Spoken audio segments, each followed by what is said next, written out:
शिव नारायण बाबू को भी स्मरण करूंगा कि जिनकी पूरी टीम ने मिलकर के ये जो वृक्ष लगाया था ना 43 वर्ष के पहले, आज वो वृक्ष वृक्ष न रहकर बट वृक्ष बन चुका है, जिसकी छांव में इतने लोग बैठे हैं।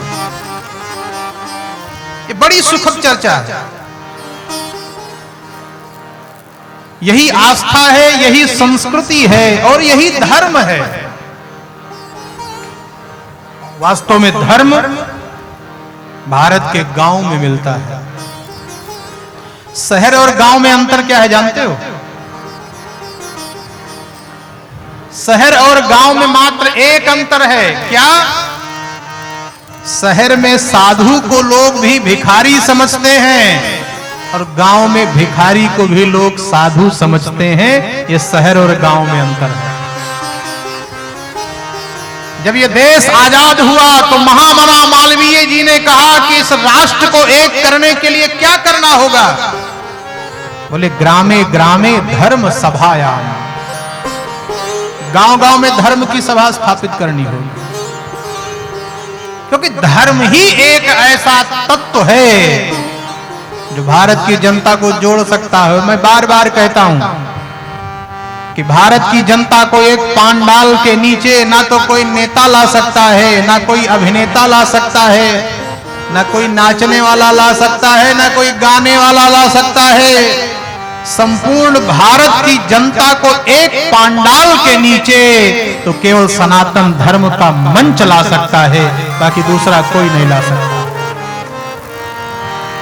यहां सब एक है और यही वेद का मंत्र है, यही यज्ञ का अर्थ है। यज्ञ में 3 चीजें महत्वपूर्ण होती हैं: संगतिकरण, पूजा और दान। इन 3 स्तंभ पर ही यज्ञ खड़ा होता है। पहला क्या है? संगतिकरण। संगतिकरण का अर्थ है हम एक हो जाएं। आपके बगल में कौन बैठा है आपको कोई लेना देना नहीं है, पर किसी पार्टी में गए होते तो अरे ये तो हमारी पार्टी का नहीं है, कैसे आकर बगल में बैठ गया। इसकी विचारधारा अलग है, मेरी विचारधारा अलग है, पर ये धर्म मंच ऐसा है जहां आपके बगल में कोई बैठा है, इससे कोई लेना देना ही नहीं है। यही वेद का मंत्र है। संगच्छध्वम संवदध्वम संभो मनांसि जानताम देवा भागम यथा पूर्वे संजानानाम उपासते। एक साथ हो जाना, संगतिकरण। और आज देखो ना कितनी सुंदर संगतिकरण हो रही है, जहां देश, समाज, नाम, भाषा, क्षेत्र, समुदाय, धर्म और पंथ और मजहब में बंट रहा है, वहां भैया एकात्मकता की वेदी पर बैठाने का कोई सूत्र है, उसका नाम यज्ञ है। मैंने आपसे चर्चा किया था कि रामचरितमानस में 8 प्रकार के यज्ञ हुए हैं। पहला यज्ञ दक्ष प्रजापति ने किया, दूसरा यज्ञ भगवान श्री राम को प्रकट करने के लिए महर्षि वशिष्ठ ने किया, तीसरा यज्ञ विश्वामित्र जी ने किया, चौथा यज्ञ मिथिला में हुआ जिसको धनुष यज्ञ कहते हैं, पांचवा यज्ञ रावण ने किया, छठा यज्ञ विभीषण मेघनाथ ने किया, सातवां यज्ञ भगवान श्री राम ने किया और 8वां यज्ञ जो है वो भैया भरत का चरित्र ही यज्ञ बन गया। अब देखना इस देश को भरत की आवश्यकता क्यों है, बहुत ध्यान से समझना। जब हम भाई भाई से लड़ रहे हैं, जब हमारा परिवार बंट रहा है, धन संपत्ति होने के बाद भी यदि घर में शांति नहीं है, तो भरत चरित्र की आवश्यकता है कि नहीं है? क्योंकि भरत चरित्र समाज का अमृत है। सबसे ज्यादा मुकदमा भारतवर्ष में भाई और भाई के बीच लड़ा जा रहा है। क्यों? फेसबुक पर पूरी दुनिया आपकी फ्रेंड बन जा रही है, पर भाई आपका शत्रु बन जा रहा है। क्यों बन जा रहा है शत्रु आपका? विचार किया कभी?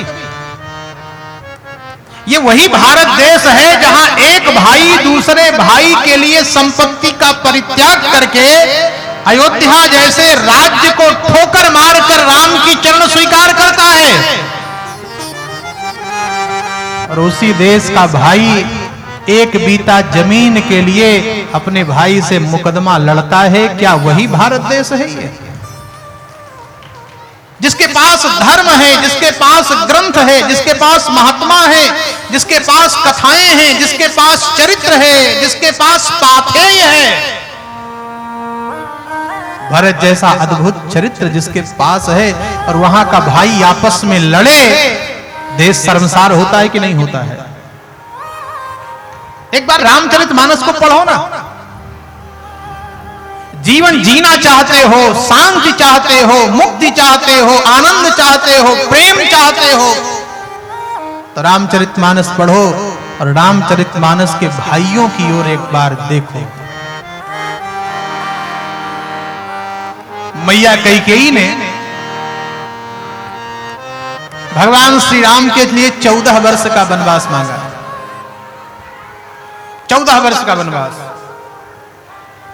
और भरत के लिए क्या मांगा? भरत के लिए अयोध्या का सिंहासन मांगा। आप विचार करिए जरा। और दोनों भाइयों को देखिए, मैया कैकेयी जिसको वनवास दे रही हैं वो क्या कह रहा है, और जिसको अयोध्या का राज्य दे रही हैं वो क्या कह रहा है? विचार करिए। चक्रवर्ती महाराज दशरथ बेहवल हो गए, होंठ सूख गए, नेत्रों के आंसू सूख गए। कैकेयी ने वरदान मांगा, राम को 14 वर्ष का वनवास दे दो।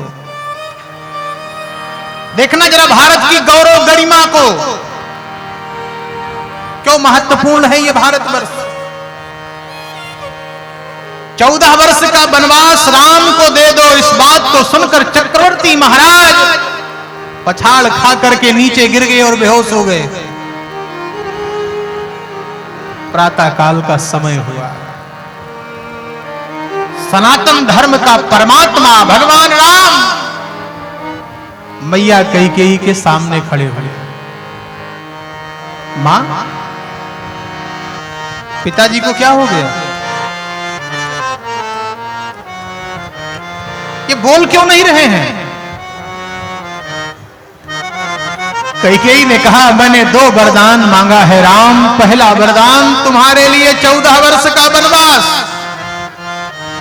और दूसरा वरदान भरत के लिए राजगद्दी। अब देखना इस भारत की गौरव गरिमा को, शांति से सुनो। देखना इस भारत की संस्कृति को। अब जब कोई माता पिता की सेवा न कर रहा हो तो उस बच्चे को एक बार रामचरितमानस की ओर देखना होगा। बेटा राम, मैंने तुम्हारे लिए 14 वर्ष का वनवास मांगा है। आज का बालक होता,